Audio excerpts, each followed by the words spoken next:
قصه مادر و پسر. در یک زمان مادر نابینا با پسرش زندگی میکرد.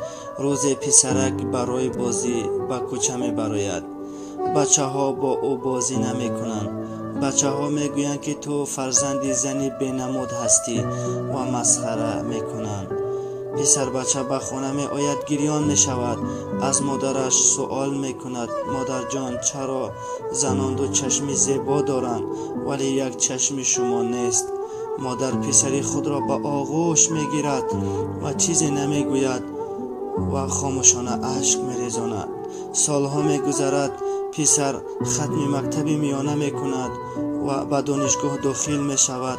در مدت 5 سال مادر را فراموش می کند و مادر پسر یگانه‌اش را دیده نمی تواند. مادر الکی که پیر شده قامتش خمیده بود، از مردی همدیه سراغه پسرش را می گیرد و خانه‌اش را پیدا می کند. در را می کوبد. کلینش یک دخترک زیبا در را باز می کند. از پی آن 2-3 نبیره خردک که پیرزن بیرون می شوند.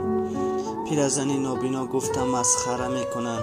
خیلی ناراحت می شود. از کلینش خواهش می کند که یک کاغذ و قلم بیارد. کلین کاغذ و قلم می آورد.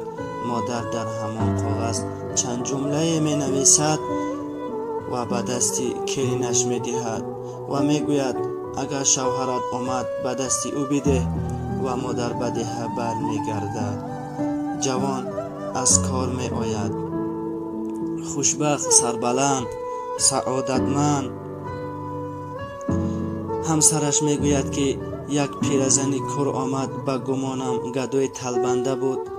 به من یک نامه داد و گفت این را به شوهرت بده، اگر می خواهی بخوان. جوان اندیشه می کند که این زنی نابینا مادرش است. جوان نامه را می بیند، می گیرد، وارد خانه می شود. نامه را به دست می گیرد و می خواند. مادر نوشته بود: پسری عزیزم، جگربند آچه، سالهای زیاد است که از تو نه خط و نه خبر بود. تو را زیاد دوست می دارم. تو را خیلی خیلی پزمان شدم، زیرا تو فرزند یگانه هستی در زندگی من. پسرم به جز تو دیگر کسی ندارم.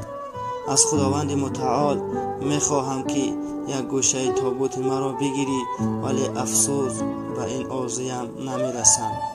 من می میرم پسرم، ولی پیش از مرگم می خواهم به تو یک حادثه را بگویم. تو 2 ساله بودی، از بام خانه به زمین افتیدی و یک چشم تو جراحت برداشت. طبیبان گفتند که باید چشم سالم لازم است، وگرنه پسرم با یک چشم زندگی میکردی و من مادر تو چشم خود را به تو دادم. پسرم، تو با این چشم دنیا را دیده عاشق شدی. با همین چشم جانب من نگاه کردی. گناه کردم، ببخش. جوان مرد خیلی افسوس میخورد، ولی الکی دیر شده بود. ببینید مادر چقدر دلی بزرگ دارد. برای ما یعنی فرزند جانش را فدا میکند. ولی مردانوار اقرار بشویم که در زندگی نه همه وقت به قدر مادر خود رسیدیم.